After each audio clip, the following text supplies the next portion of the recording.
Hey there, everybody, I'm Tasha, and let's catch up on what I've been sewing, loving, and doing. First, let's get into what I've been up to. So first up, I finished Cotton Cuts Clue 2. So there were 2 of these, and 2 of these. Told you I would keep up, I did post a video of my unboxing in the first clue, which I'll link here. But, and I told you I'd kind of give it up. So I'm pretty sure that last time I said I was like a 51 out of 100 that I would like buy a Cotton Cuts experience again after just one clue. And I thought it would be interesting to kind of update clue by clue to see how it goes. So for clue 2, again, fun to have something to look forward to. Somewhat enjoying the mystery aspect of it. I'm on the fence. I'm not sure if I'm a mystery quilter. But it is like fun to have like something to look forward to. Like, okay, it's this day of the month. I'm going to get to, I have a project to sew. I really do like that. The biggest problem I'm still having, and I don't want to sound like a broken record, is these 2 fabrics that are put together all the time, still don't love. And some of my fabric seems like it was cut on the bias and some not on the bias. So some feels like it might have a little more stretch and some doesn't, I think. So I'm not saying I'm a fabric expert here.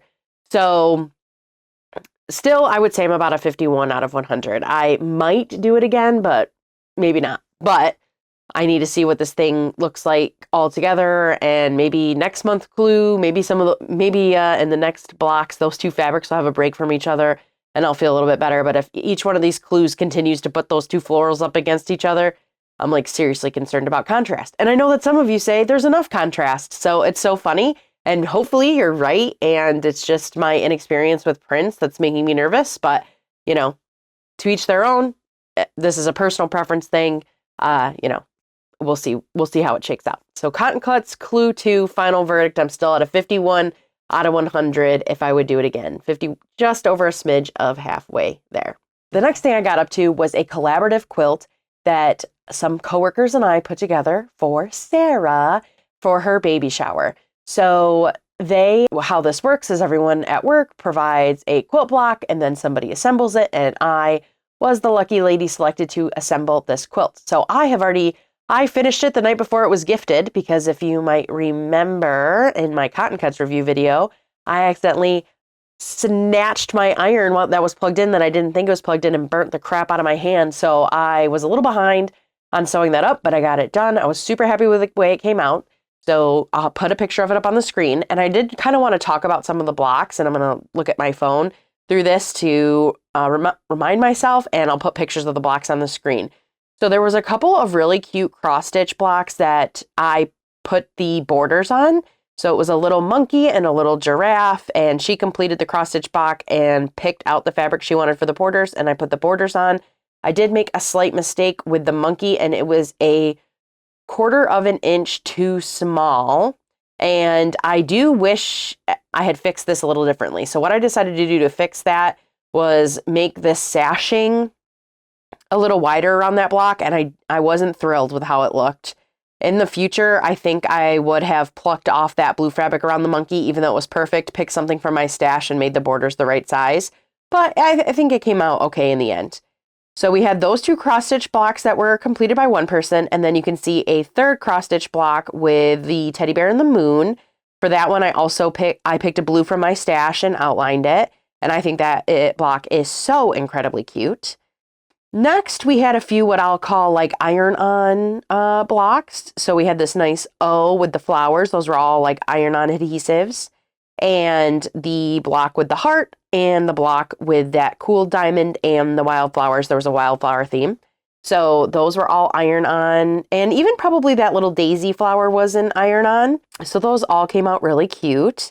And then we had one with that pink fabric, the fleecy fabric with the different like butterfly buttons attached to it, which came out really cute. We also had a block that was embroidered. That butterfly block was embroidered. And finally, a crochet block. So this block was crocheted. The little flowers were crocheted onto it. And it actually was attached to Aida cloth, that cross-stitch cloth.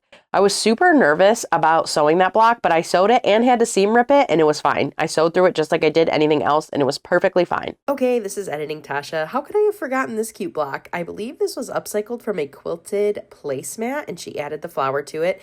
Super cute. Definitely was nervous about this one as well because it's, you know, already a 3-layered quilt sandwich, but it was absolutely fine. Everything here worked fine. So I ended up doing a pink sashing and then a wildflower backing that I used also for the binding, which I thought was really nice.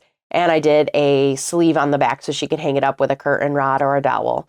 So very excited. I think this came out quite cute. I agonized over it, seam ripped it, put it back together. You know, that's just my protocol. But in the end, I was very happy with how cute this quilt came out. The next thing I'm working on is a block of the month with Libs Elliott. Technically, we're in month 2, and I'm just kind of wrapping up the first month. So I put together all of the components and half square triangles and cut out all the blocks for this, but I have not yet sewn them together. So hopefully we'll get that done this week, and then I will start on the next block. I'm really trying to step outside of my comfort zone with this block and put colors together that I normally wouldn't, and know where in the universe would I ever really use purple and green. Green, it's really the green. The green is the one outside my comfort zone here. Don't use a lot of green. I am happy with how this looks so far and cannot wait to see it put together. I am using Libs Glaze fabric. I think it's Glaze or Glaze 2. I'll put it on the screen which one it is because I have to go and look it up. So I'm doing this block of the month sampler quilt for the next year or so, and I am going to be using all the fabric from that a bundle I bought, and I'm looking forward to kind of getting adventurous and choosing different colors and kind of making a more sampler look. You know, I guess that is technically a sampler quilt. So I'm excited for that. I think this is going to be a fun little journey to go on. The next thing I've been working on is my black work embroidery. Here's how far I've gotten. Not very far. And basically what this is she gives you the frame, and this is from the Steady Thread. And then each week she releases a different little flower for the circles that are in there. So it's a block of the month, but a stitch of the week, I guess. I'm not exactly sure what they call that over in cross stitch land, but a stitch along. Been super fun. This is really great at night to kind of unwind. I'm right now focusing on getting all of the circles in so that I can catch up on the 8 weeks, and then, or maybe even more at this point now, probably like 10 or 12 weeks. And then I can continue on the border, in between weeks. But I would like to get caught up on the different weeks. I did buy a couple weeks ago some Tula pink 12 weight thread, and I am considering maybe using that in here. I'm going to give it a test, but we'll see. Otherwise, I'll just keep it going all black. It's called Black Work Embroidery. So really enjoying this as a quilt adjacent hobby. I really do think embroidery and stitching, plays really well with quilting, and I'm looking forward to more cross stitch in my future. I've also been working on my next quilt pattern. It's already been through the tech editor once, but it's got to go back again because I decided to make some changes. And it's like a flowery, springy situation, and I can't wait to share it with you soon once it's getting there. But it's so fun. This has literally taken me months, not actively, but every couple times a week after the kids are in bed, kind of pulling that out and playing with it to get a layout that I really love. I'm happy with the layout that I love. It's going to be a 72 by 72 inch throw. Of course, it's going to be curvy, flowery. Love it. Can't wait to share it with you. But that is something I've also been working on in the background. So been chugging along, even though it feels like I haven't gotten much done. But I've been making slow progress here and there. Another thing I have sewn up since the last time we talked is this Kaleidoscope block. So I was actually sent the EQ8 Kaleidoscope collection. They sent it to me because I love EQ8. I'm an affiliate for EQ8. I love EQ8. I bought almost everything. This is the first thing I've ever gotten from them for free. So they sent me the software for free and just asked that I make a block and post about it and post a review, which was super cool and awesome of them.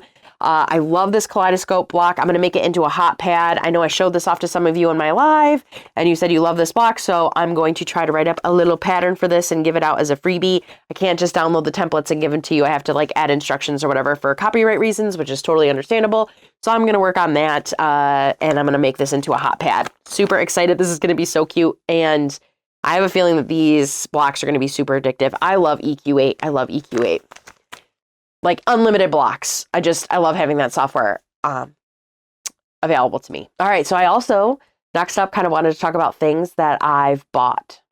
So I feel like I have bought quite a few things, even though I was trying not to, but whatever. They've all been really good buys. They've been intentional. I've thought about buying them and then sat on them for a few days or a week and then decided to buy them. So there hasn't been any impulse buys.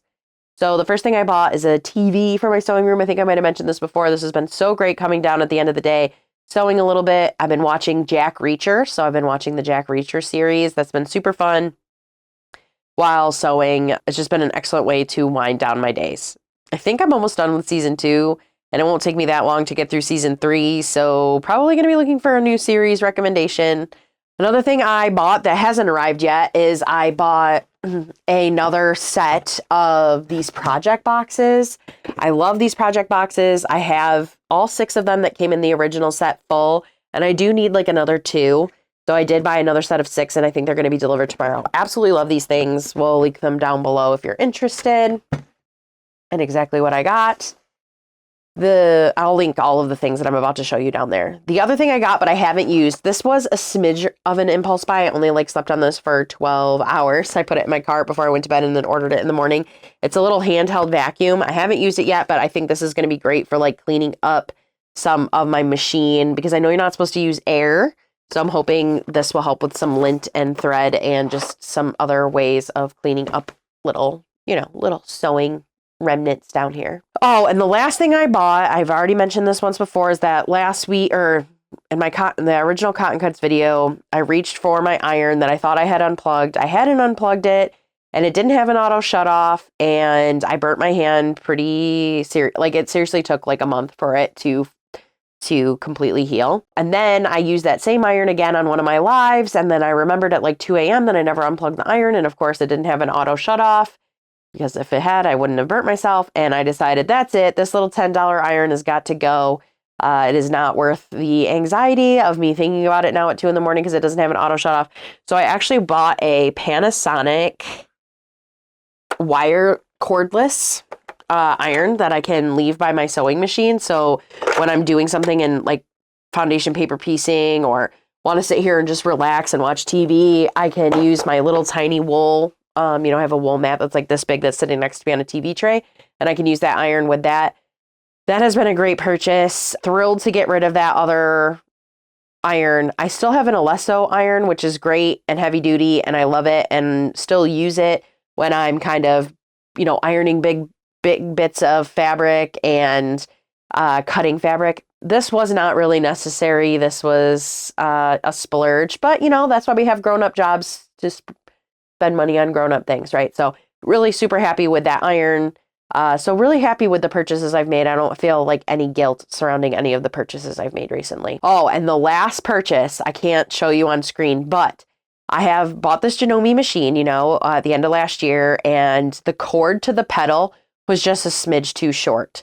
And I hated it. Like it literally kept coming unplugged from my machine because it was so tight.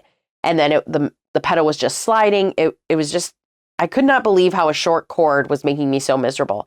So I worked with a sewing machine store. Hold on, let me see if I can figure out the name. So I went to kensewingcenter.com and I even sent them an email, and they emailed me back like immediately and confirmed that the cord on their website would work for my machine. And they shipped it so fast. It was such a good experience. Still can't believe it. It installed perfectly, and now I have a little extra room. Wow. Seriously, I will link that below just in case you have a Janome and that's something that irritates you too. Literally $20 and changed the whole sewing experience for me. Okay, so that's everything I've made and everything I've bought. Let's talk about what I didn't get done.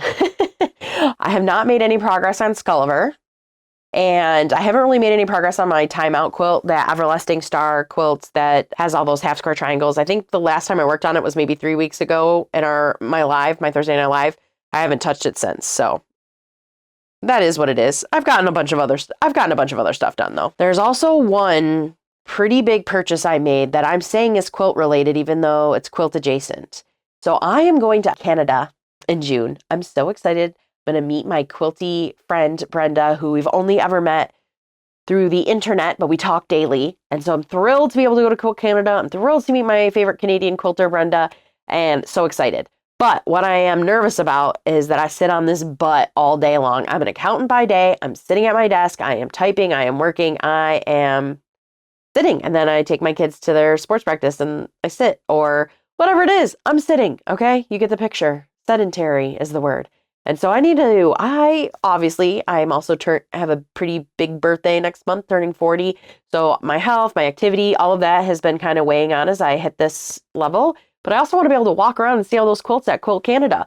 And so I'm averaging about 2,000 steps a day. Blech, I know. And so I bought a little walking pad, and I am going to slowly start a walking challenge for myself to slowly increase that week over week. So I'm not sure when this video is going to post, but I am hoping like the week of after hold on, let me check a calendar. Okay. So the week of March 24th, I should have known that because that's my husband's birthday. I'm going to try to get 3,000 steps a day. And then from there, I'm going to try to get 4,000 steps a day.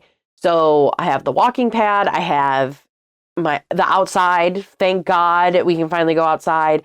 So I'm going to go outside. I'm going to slowly try to increase my daily steps by 1,000 each week.